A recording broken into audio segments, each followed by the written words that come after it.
नमस्कार साथियों, तो स्वागत है हमारे इस वीडियो में। तो भाई मेरे आज हम आपके बीच लेकर आए हैं एमसीक्यू। एमसीक्यू जो है प्रीवियस ईयर के पेपर है, यानी कि पीवाईक्यू भाई मेरे लेकर आए हैं और ये हर बार परीक्षा में आते हैं। आज जो हम सेट लेकर आए हैं वो सेट नंबर 2 यानी कि क्लास नंबर 2 लेकर आए हैं और सेट नंबर 2 होगा। बात समझ में आ गई है? तो सबसे पहले हम आपको पीवाईक्यू बताते हैं भाई मेरे। तो सबसे पहला जो सवाल है आपके स्क्रीन पे है, ये जो हमारा भाई मेरे सवाल है, ये सवाल कह रहा है, इसमें कह रहा है एक चीज ये बताना है हमको। लिखा है खंड आ बहुविकल्पीय प्रश्न, यानी कि किसी बहुपद fx के लिए y बराबर fx का ग्राफ दिया है। ग्राफ में fx के शून्यकों की संख्या होगी। भाई मेरे क्या कह रहा है, ग्राफ जो हमारा दिया है इस ग्राफ में हमारे क्या होंगे, शून्यकों की संख्या होगी। ये हमारा क्वेश्चन है, शून्यकों की संख्या होगी। अब एक बात आप लोग यहीं से समझ लीजिए, देखते ही आप बता दोगे कि इसमें शून्य के कितने हैं। तो सबसे पहले भाई देख लो, ये y h है, ये y डैश है, ये हमारा x है, तो ये हमारा x डैश है। हमको शून्य को वहां से भाई मेरे काउंट करना है जो x बिंदु को कितनी बार काटे। तो x को बिंदु को एक बार यहाँ काटता है, एक बार यहाँ काटता है, एक बार यहाँ काटता है। बात समझ में आ गई? यानी कि x की वैल्यू हमको निकालना है और कहीं ना जाना, y चाहिए जितनी बार भाई मेरे काटे, चाहे जहां से भी काटे, हमको कोई वास्ता नहीं है, हमको सिर्फ x की देखना है। तो x में कितनी बार काटे भैया, 3 बार। तो ऑप्शन नंबर बी जो हमारा भाई मेरे बिल्कुल राइट आंसर है। बात समझ में आ गई? सिर्फ हमको x अक्ष का देखना है, y का बिल्कुल देखने को ही नहीं है। इतनी बात भाई मेरे समझ में आ गई? ठीक है। अगला जो हमारा क्वेश्चन है भाई मेरे, ये हमारा क्वेश्चन है, ये भी मोस्ट इंपॉर्टेंट क्वेश्चन है। और ये जो हम पीवाईक्यू लेकर आए हैं सारे मेन इंपॉर्टेंट क्वेश्चन है, पिछली प्रीवियस ईयर पे परीक्षाओं में आए हुए क्वेश्चन भाई मेरे लेकर आ रहे हैं। तो ठीक है, तो अब यहाँ से देखते हैं, लिखा 156 के अभाज्य गुणनखंड होंगे। तो भाई मेरे सबसे पहले 156 में लिख देते हैं। अब इसको 156 2 अट्ठे 2 सत्ते 14, एक बचा 2 अट्ठे 16, फिर 2 3 6, 2 9 18। अब इसको 3 से काट दो, 3 एकम 3, 3 3 9 मारा, फिर 13 से 13 कम 13। तो यानी कि 2 कितनी बार आए भाई मेरे, 2 की पावर 2 आया। 3 कितनी बार आए भाई मेरे, 1 बार आया। 13 कितनी बार आया, 1 बार आया। यानी कि ये डायग्राम जो बनेगा भाई मेरे वही हमारा बिल्कुल राइट आंसर होगा। यानी कि 2 की पावर 2 गुणे 3 गुणे 13। तो ये तो हमारा है नहीं, ये भी हमारा नहीं। तो 2 की पावर 2 गुणे 3 गुणे 13, यानी कि ये हमारा बिल्कुल भाई मेरे राइट आंसर होगा। ठीक है, बात समझ में आ गई? अगर किसी बच्चे को कोई अन्य से क्लास चाहिए तो हमको कमेंट करके भाई मेरे जरूर बताना।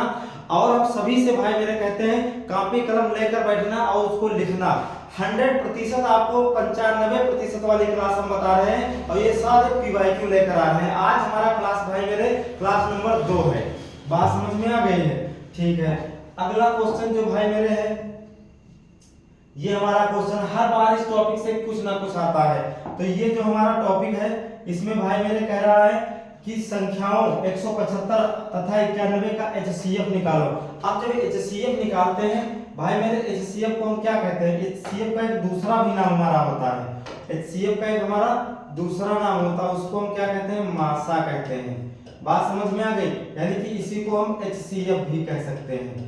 बात क्लियर हो गई? हमको 175 और 91 का निकालना, तो 175 को हम अलग से तोड़ लेंगे और 91 को हम अलग से तोड़ लेंगे। तो इसको हम 5 से 5 3 15 5 25, 5 सते 35, 7 एकम 7। अब इसको हम 7 एकम 7, 2 बचा 7 त्रिक 21, यहाँ से 13। बात समझ में आ गई? अब इसमें भाई कॉमन क्या मिल रहे हैं हमारी, बात समझ लो। कॉमन का होता है एक जैसी संख्या। अब इसमें एक जैसी संख्या ये 7 है और ये हमारी 7 है। तो जब ये दोनों साथ साथ है तो ये हमारा HCF जो हमारा यानी कि मासा निकल करके आएगा, महत्तम समापवर्त जो भाई मेरे निकल करके आएगा, ये हमारा 7 निकल कर आएगा। ये जो ऑप्शन नंबर बी हमारा भाई मेरे बिल्कुल राइट आंसर है। बात समझ में आ गई? इसके हम शॉर्ट तरीके से खंड भी कर सकते हैं। बात समझ में आ गई? किस प्रकार से कर सकते हैं, जैसे 175 यहाँ लिखा है। अब 175 को हम 2 भागों में बांटना है। तो भाई जब अगर इसको हम 5 से करेंगे तो ये हमारा 5, ये हमारा 35 आ जाएगा। अब इसको फिर हम तोड़ देंगे 35 को, तो इसमें 5 और 7 में टूटेगा। उसी प्रकार से हम 91 को भाई तोड़ देंगे।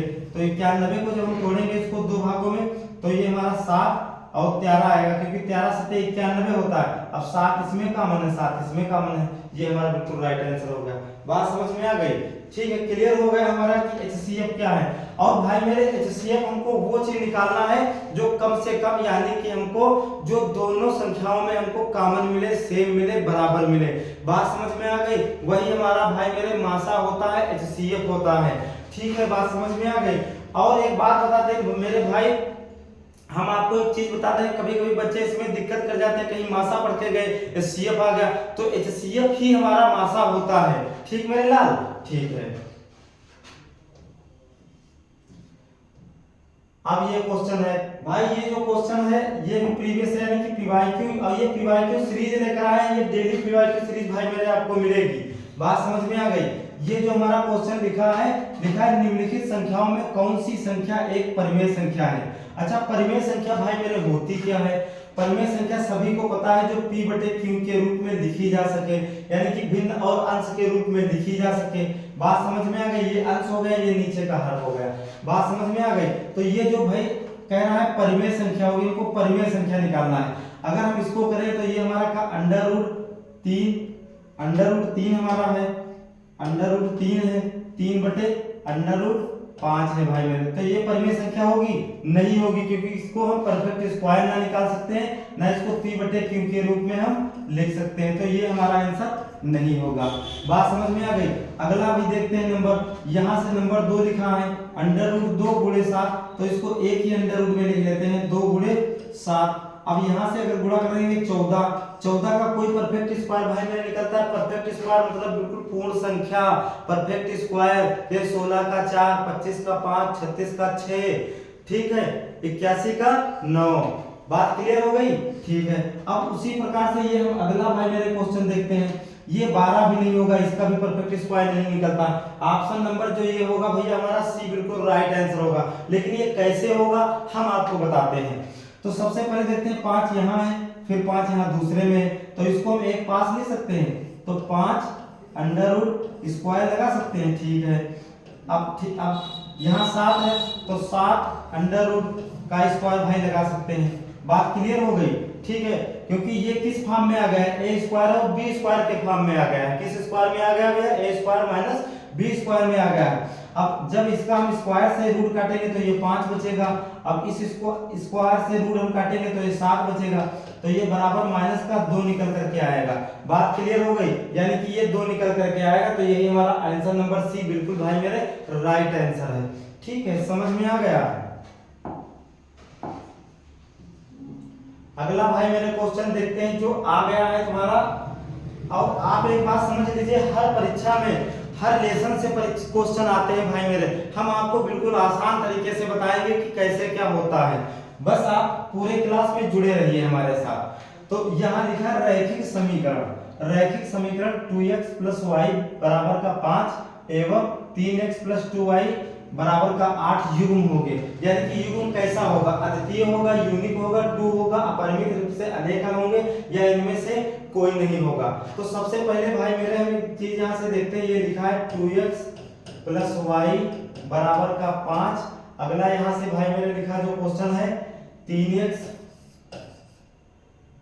+ 2y बराबर का 8।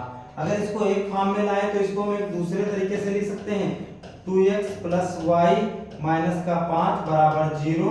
अगर इसको लिखना चाहे तो 3x + 2y बराबर माइनस का 8 बराबर 0। बात समझ में आ गई? अगर आपको एमसीक्यू यानी कि बहुविकल्पी में है तो इतनी आपको आवश्यकता ही नहीं है लिखने को। लेकिन अब यहाँ से हम एक चीज मान लेंगे भाई, क्या मानेंगे? इसको हम a1 मान लेंगे, इसको हम b1 मानेंगे, इसको हम c1 मानेंगे। अब इसको हम भाई क्या मानेंगे? a2 मानेंगे, इसको भाई मेरे क्या मानेंगे? b2 मानेंगे, इसको क्या मानेंगे? c2 मानेंगे, क्योंकि इसी तरीके से हमारा क्वेश्चन लगता है। तो यहाँ से जो क्वेश्चन बन करके तैयार हुआ ये हमारा a1 बटे a2, ठीक है, बराबर b1 बटे b2, ये हमारा बन के तैयार हुआ। उसी तरीके से बराबर इक्वल नॉट नहीं है c1 बटे c2, उससे कोई फर्क नहीं पड़ता है। तो a1 भाई a1 का मान हमारा कितना? 2 है, 2 हमने लिख दिया। ठीक, अब a2 का मान हमारा कितना है भाई मेरे? 3 लिख दिया, ये 3 हो गया, बराबर अब यहाँ से हम देखते हैं b1 का मान y का मतलब 1 हम लिख सकते हैं बटे, और इसका हम 2 लिख सकते हैं। अब एक देख लीजिए, ना ये संख्या बराबर है ना ये संख्या आपस में बराबर है, यानी कि 2/3 इक्वल नॉट, यानी कि बराबर नहीं है 1/2 के। ये बराबर नहीं, जब कोई बराबर संख्या नहीं होती है तो वो भैया अद्वितीय हल होते हैं। बात समझ में आ गई? कौन से हल होते हैं? अद्वितीय हल होते हैं, यानी कि जब कोई भी संख्या हमारी बराबर नहीं हो भाई मेरे, तो वो मान क्या होते हैं हमारे हैं? अद्वितीय मान होते हैं। ये 2 है, अपरिमित में रूप से अनेक है, इनमें से कोई नहीं, आगे हम बताएंगे इसको डिटेल में। बात समझ में आ गई? आंसर आपको समझ में आ गया? ठीक है। अगला भाई मेरे जो क्वेश्चन है, ये हमारा क्वेश्चन है समांतर श्रेणी। इससे पहले जो हम सीरीज लेकर आए थे उसमें भी समांतर श्रेणी के क्वेश्चन दिए थे, यानी कि हर लेसन से भाई मेरे क्वेश्चन आते हैं, 100% आते हैं। हम आपको 95% यहाँ से ला कर देंगे भाई मेरे, हम आपसे गारंटी देते हैं, जब तक आपका भाई यहाँ पर पढ़ाता है। बस जुड़े रहिए हमारे क्लास में। तो अब यहाँ से देखते हैं AP बराबर 6, 10, 14 डॉट डॉट का 25वां पद होगा, यानी कि हमको 25वां पद निकालना है। तो सबसे पहले एक चीज यहाँ से देख लो, जो हमारा A बराबर दिया है, यानी कि A को हम कौन सा पद मानते हैं? प्रथम पद।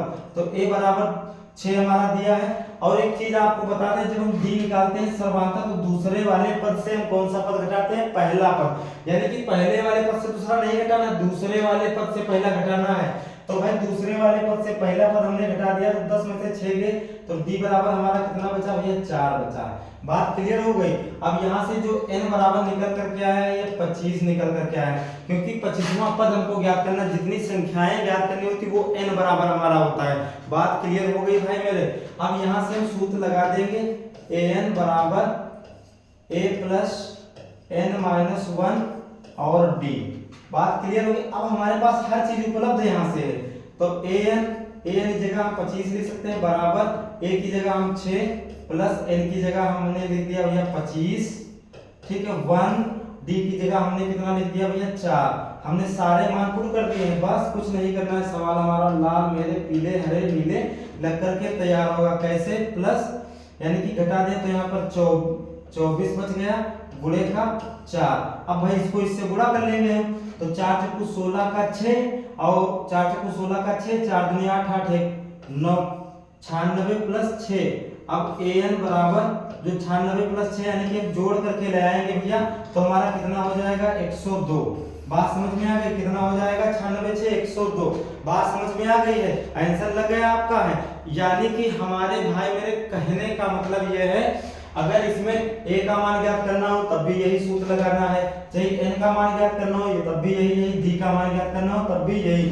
जब इनके मान के इनके हम इसी सूत्र से, यानी कि इसी फार्मूले से भाई मेरे, हम इन 1 2 तीनों के मान निकाल सकते हैं। an का मान भी हमने निकाल कर क्या है? 102, जो ऑप्शन नंबर बी हमारा बिल्कुल राइट आंसर है, बिल्कुल करेक्ट आंसर है।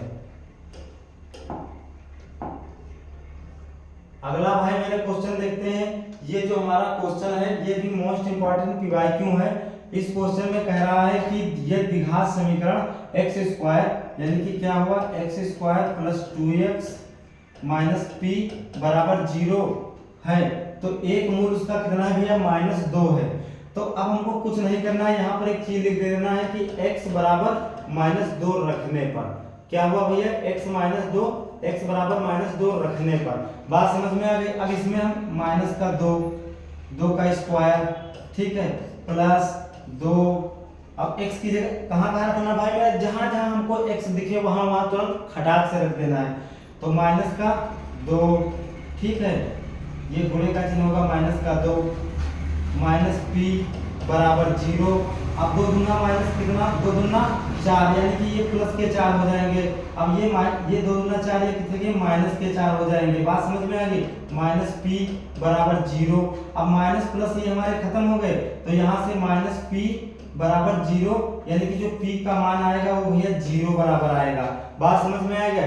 p का मान भाई मेरे कितना आएगा? 0 बराबर आएगा, यानी कि ऑप्शन नंबर ए बिल्कुल राइट आंसर है। यानी कि भाई मेरे कहने का हमारा ये मतलब है x square plus 2x minus p बराबर 0, यानी कि इस तरीके से कहीं भी सवाल दिखे और उसके मूल एक दिए हो, 2 3 4 6 8 10 कितने भी मूल दिए हो, हमको कुछ नहीं करना, बस x की जगह वैल्यू पुट कर देनी है भाई मेरे।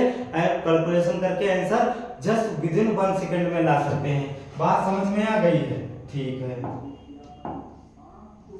अब अगला क्वेश्चन भाई मेरे बिल्कुल सुपर तरीके से हम बताएंगे, आपको कुछ लगाने की आवश्यकता ही नहीं है।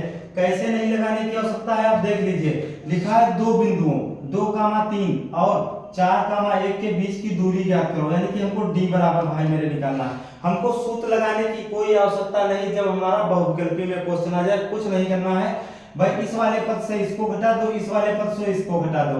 बात समझ में आ गई? यानी कहने का मतलब अंडर रूट, अब हम 4 से भैया 2 घटा देंगे, बात क्लियर हो गई। स्क्वायर प्लस अब हम 1 से क्या घटा देंगे, 3 घटा देंगे।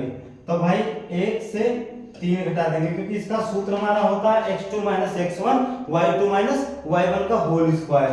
ठीक है, तो d बराबर, अब ये घटा करके 2 दूना 2 का स्क्वायर आ गया, प्लस अब ये भैया प्लस माइनस यानी कि 2, तो 2 का स्क्वायर अंडर रूट। अब यहाँ से 2 दूना 4 प्लस 4 हमारा हो जाएगा रूट। अब ये निकल करके जो 8 आएगा 8 रूट। अब 8 रूट भैया होता है 2 रूट 2 होता है। बात समझ में आ गई? जो ऑप्शन नंबर बी हमारा बिल्कुल भैया राइट आंसर है। किसी बच्चे को अगर कोई दिक्कत हो तो उनको बता दो। ठीक है, बात समझ में आ गई? ये 8 रूट आया कैसे, एक चीज यहाँ से हम समझा दें। अब 8 को हम गुणनखंड मेथड से 2 चक्कू 8, तो 2 दूना 4, 2 एकम 2। अब इसके 2 के जोड़े बन गए, जिसके जोड़े बन जाए उसको आगे लिख लो, अंडर रूट जिसके जोड़े नहीं बने हैं उसको बीच में लिख दो। बात समझ में आ गई? यानी कि 2 रूट 2 हमारा निकल करके भाई मेरे बिल्कुल राइट आंसर आ जाएगा। हमने इसको कैसे लगा दिया, मुर्जबानी भी लगा सकते हैं। कैसे? क्योंकि ये हमारा हमने इसको x1 मान लिया, इसको y1 मान लिया, x2 इसको y2। अब पहली वाली संख्या से इसको घटा दे 2 आ गया, अब इस वाली संख्या से इसको घटा दे 2 आ गया, तो 2 का स्क्वायर 4, फिर 2 का स्क्वायर 4, तो 8 8 का भैया कितना आएगा? बिल्कुल सिंपल, अपने आप से लग गया। लग गया नहीं लगा? कितनी आसानी तरीके से लग गया, बिना सूत्र लगाए लग गया है। एमसीक्यू हमारा सवाल जो पीवाईक्यू भाई मेरे है। अगला क्वेश्चन, अगला भाई मेरे क्वेश्चन जो कह रहा है, इस क्वेश्चन को कह रहा है कि r त्रिज्या वाले वृत्त के उस त्रिज्यखंड का क्षेत्रफल कोण थीटा है तो होगा। यानी कि कह रहा है r किसी की r त्रिज्या है भाई, r है, थीटा कोण बराबर थीटा ही हमारा है।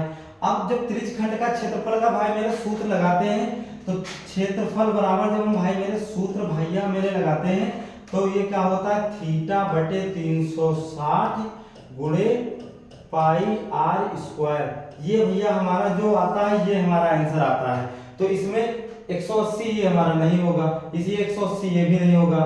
ठीक है, अब ये 360 थीटा बटे 360, लेकिन 2 से इसको हम काटेंगे तो 2 एकम 2, ये भी 2 एकम 2, ये भी हमारा नहीं होगा।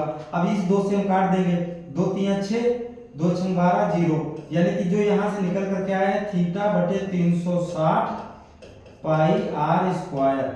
यही तो हमारा भैया राइट आंसर है। बात समझ में आ गई? ठीक है, इतनी बात समझ में आ गई, क्योंकि 2 से 2 हमने इसको काट दिया तभी तो वो निकल कर क्या है। ये हमारा त्रिज्यखंड कहीं भी निकालेंगे, ये हमारा सवाल बिल्कुल राइट आंसर निकल करके आएगा। बात समझ में आ गई है? ठीक है, अगला भाई मेरे क्वेश्चन है वृत्त संबंधी स्पर्श रेखाएं। ये हमारी रेखाएं क्या रेखाएं हैं?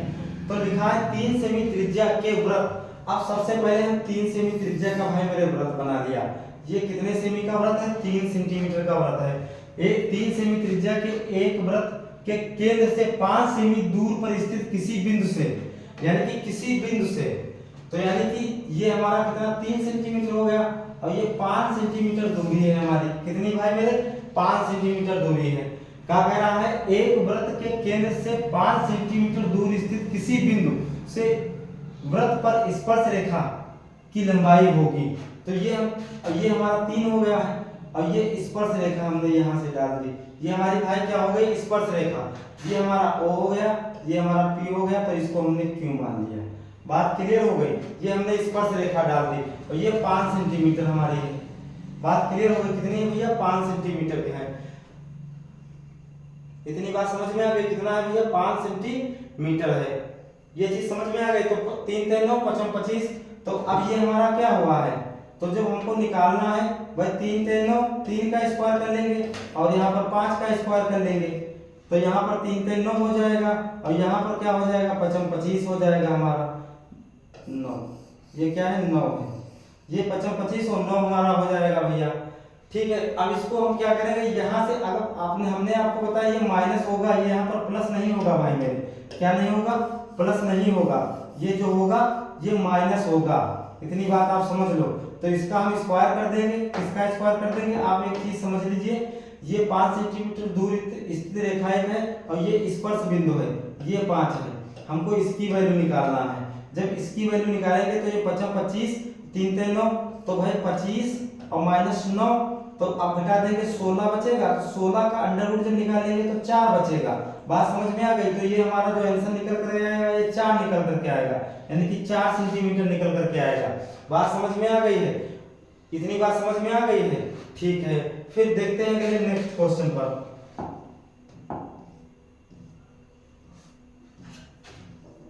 अगला भाई मेरे क्वेश्चन है, कह रहा है कि क्वेश्चन, ये जो हमारा क्वेश्चन है मोस्ट इंपॉर्टेंट, इस तरीके से हर बार क्वेश्चन आते हैं। लिखा है निम्नलिखित बारंबारता बंटन की माध्यिका वर्ग होगा, यानी कि माध्यिका की क्या वर्ग होगी। तो सबसे पहले एक बार हम वर्ग अंतराल लिख लेते हैं। वर्ग अंतराल 0 से 10, 10 से 20, 0 से 10, 20 से 30, 20 से 30, 20 से 30, 40 से 50, यानी कि 40 से 50 हो गया है। अब ये हमारी बारंबारता है 7 7 12 18, 7 12 18, 7 12 18,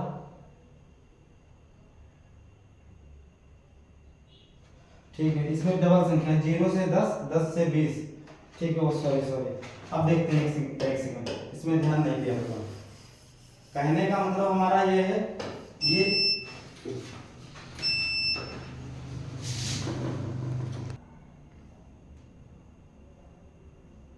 ठीक है।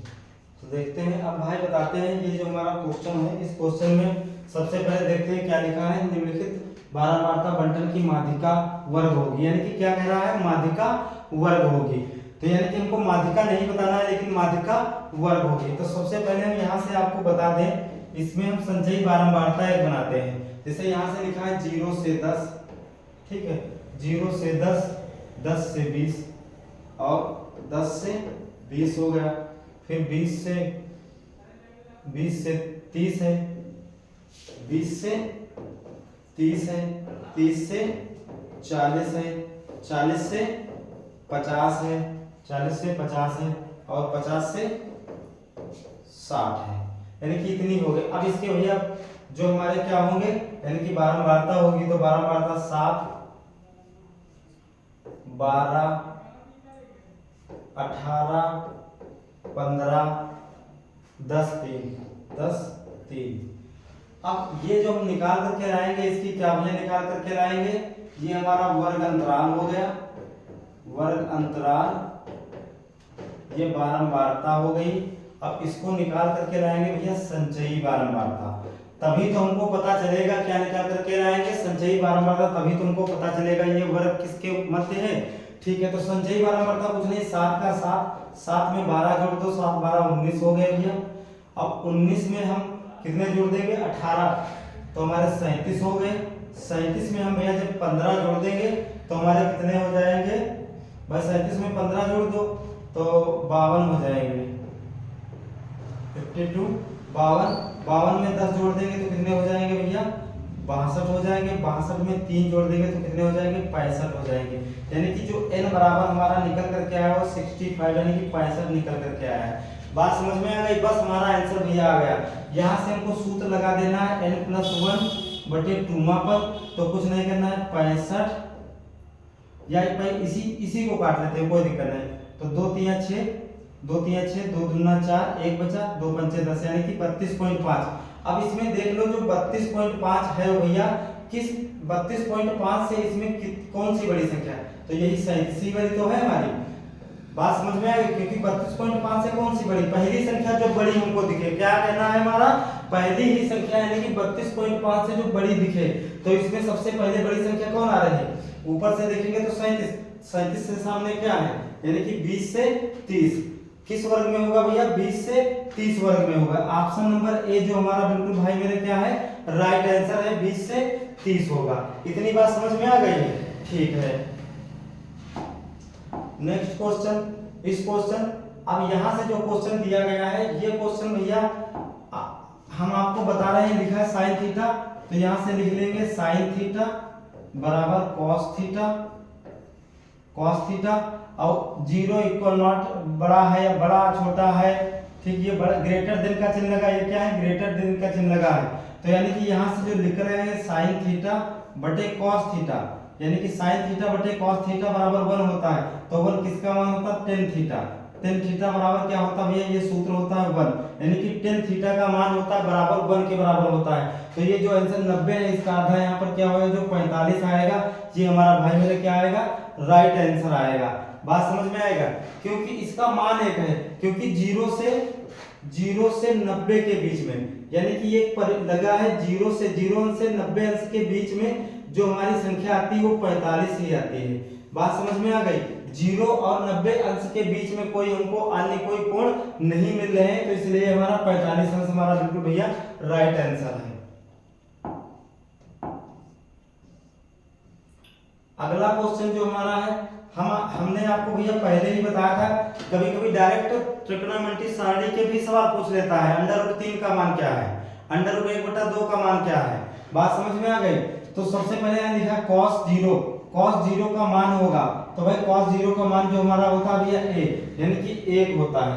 बात समझ में आ गई। आप देख लेना त्रिकोणमितीय सारणी में cos 0 का मान कितना होता है, 1 होता है, ठीक है।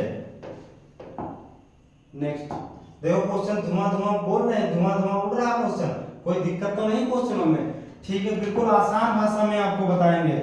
और अगर समझ में ना आए तो हमको बताना भाई मेरे जरूर। यहाँ से लिखा है टेन थीटा, टेन 2a बराबर 1, जहां पर 2a एक निम्न कोण है, 2a बराबर है क्या है, निम्न कोण है। अच्छा, निम्न कोण होता क्या है भाई, निम्न कोण वे कोण होते हैं जो 0 और 90 से कम होते हैं, यानी कि 0 से बड़े और 90 अंश से कम होते भाई मेरे, वो हमारे निम्न कोण दादा मेरे कहलाते हैं। बात समझ में आ गई है, कौन से कोण कहलाते हैं, यानी कि निम्न कोण क्या है, 90 अंश से जो हमारे कम होते हैं वो हमारे भाई क्या कहलाते हैं, तो निम्न कोण कहलाते हैं। तो जो निम्न कोण बनेगा, तो यहाँ टेन थीटा 2a बराबर हमारा 45 बनेगा, क्योंकि 60 होगा नहीं भाई, 60 अंश होगा नहीं हमारा, 45 अंश ही तो आएगा। तो 45 अंश जब आएगा तो टेन थीटा 10a बराबर 45/2, तो 2 दूना 4, 2 दूना 4 एक बचा, फिर 2 दूना 4 पॉइंट लगा 0 बड़ा 2 पंचे 10, यानी कि 22.5। अच्छा 22.5 ये 38 होगा नहीं, ये 45 होगा नहीं, 36 होगा नहीं, ये 22.5 इस तरीके से भी लिख सकते हो, यानी कि 22.5 लिखो, या ऐसे इस तरीके से भी लिख सकते हो 1/2।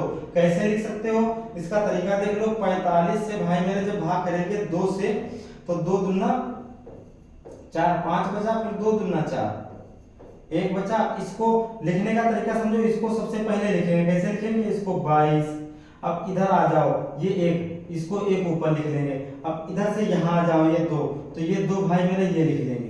बात समझ में आ गई, यानी कि हम इस तरीके से भी लिख सकते हैं, ये हमारा आंसर हो गया है। बात समझ में आ गई, आंसर समझ में आया, क्वेश्चन समझ में आया क्या कह रहा है। और जब क्वेश्चन लगाना है तो सबसे पहले भाई मेरे क्वेश्चन को समझो कि क्वेश्चन कह क्या रहा है, उसी के आधार पे ये जो क्वेश्चन है भाई मेरे हम आपको होमवर्क में देंगे, और कमेंट में जरूर बताना ये क्वेश्चन कैसा है, और हर बार इस तरीके से आता है। देखो लिखा है किसी बारंबारता बंटन के मध्य और माध्यिका क्रमशः 26.1 और 25.8 है, तो बंटन के लिए बहुलक क्या होगा। अच्छा बहुलक, भाई बहुलक का जो फार्मूला होता है, बहुलक बराबर 3 माध्य माइनस 2 माध्यिका, क्या होता है 3 माध्य माइनस 2 माध्यिका, यानी कि इसी सूत्र से हम लगा लेंगे, आंसर आ जाएगा। कैसे आ जाएगा, 3 की जगह 3 गुणे माध्य लिख लेंगे भैया, 26.1 लिख लेंगे और बस लगा देना। खाली गुणा है तो करना है, लगा करके हमको दिखाना, कमेंट में जरूर बताना इनमें से आंसर हमारा भैया कौन सा आएगा। हम आपका इंतजार कर रहे हैं, वेटिंग कर रहे हैं आपके मैसेज का है, ठीक है। बात समझ में आ गई है, ठीक है। अगला भाई मेरा क्वेश्चन है, ये भी हमारा मोस्ट इंपॉर्टेंट क्वेश्चन है। कैसा क्वेश्चन है, कह रहा है कि निम्नलिखित सारणी का बहुलक वर्ग होगा, यानी कि 0 से 5, ये हो गया, ये हो गया, ये हो गया, ये हो गया। तो बहुलक, अच्छा बहुलक क्या होता है, बहुलक भाई मेरे वे होता है जिसकी बारंबारता सबसे ज्यादा बार आई हो। जिसकी बारंबारता सबसे ज्यादा बारह हो या फिर सब बारंबारता जिसकी सबसे बड़ी हो। तो 5, 8, 12, 10 यानी कि 12 की बारंबारता सबसे बड़ी है। तो जो बहुलक वर्ग होता है वो 10 से 15 के बीच में भाई मेरे होगा। किसके बीच में होगा? 10 से 15 के बीच में होगा। 10 से 15 यानी कि ऑप्शन नंबर डी बिल्कुल राइट आंसर है। बात समझ में आ गई? यानी कि इनमें सबसे देख लेना सबसे बड़ी संख्या क्या है और जिसको बड़ी संख्या उसके सामने वाले को तुरंत लगा देना भाई मेरा ये आंसर आ गया है। बात क्लियर हो गई? ठीक है। अगला भाई मेरे ये क्वेश्चन है। इस क्वेश्चन को जैसे हम बता रहे हैं, इस क्वेश्चन को हमको कुछ नहीं करना है। लिखा है ये किसी आयताकार खेत का क्षेत्रफल 30 मीटर है। मान लिया जाए कोई खेत है। खेत जो हमारा होता है कैसा भाई मेरे है? आयताकार है। आयताकार, ये आयत का चिन्ह बन गया है। बात क्लियर हो गई? ये खेत क्या है? आयताकार है और उसका जो क्षेत्रफल है यानी कि 30 है, बिल्कुल 30 मीटर है। ठीक है, बात समझ में आ गई? यदि उसकी लंबाई x है, x से 1 मीटर अधिक हो तो उन्हें ज्ञात करने के लिए द्विघात समीकरण होगा। खाली हमको समीकरण भाई बनाना है, क्वेश्चन ही बनाना है। बात क्लियर हो गई? तो क्या बनाना है? क्वेश्चन यदि उसकी लंबाई x मीटर से 1 अधिक हो तो माना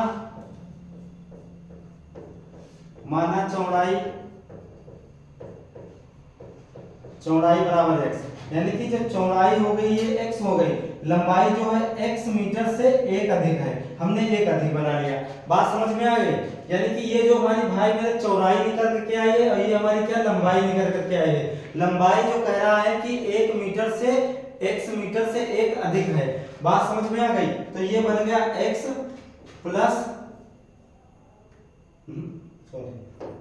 ये हमारा जो सवाल बनकर के आया है x प्लस 1 बराबर का 30 बनकर के आया है, क्योंकि कुल कितना है भैया? 30 है। कुल बराबर 30। अब गुणा कर देंगे तो x स्क्वायर प्लस ये x हो जाएगा बराबर का 30। अब ये 30 जब इधर लाएंगे तो प्लस की संख्या काहे की भाई मेरे हो जाएगी? माइनस की हो जाएगी बराबर 0। यानी कि ये जो x square plus x minus 30 निकल कर क्या है? ये हमारा भैया राइट आंसर है। तो ये ऑप्शन नंबर सी जो भाई मेरे बिल्कुल राइट आंसर है। बात समझ में आ गई? सिर्फ ये क्वेश्चन बनाना है। अगर इसकी लंबाई चौड़ाई ज्ञात करना होगा तो इसके हम फैक्टर कर लेंगे भाई, क्या कर लेंगे? गुणनखंड कर लेंगे। इससे हम इसको निकाल देंगे बिल्कुल आसान तरीके से। अगला भाई जो क्वेश्चन तुम्हारा है, अगला ये क्वेश्चन क्या कहता है? कह रहा है कि एक पासे को एक बार फेंकने पर सम संख्या प्राप्त होने की प्रायिकता क्या होगी। इसके पहले भी क्वेश्चन आए थे, पीवाईक्यू में क्वेश्चन आया था और आज भी आया है क्वेश्चन। क्या कह रहा है? सम।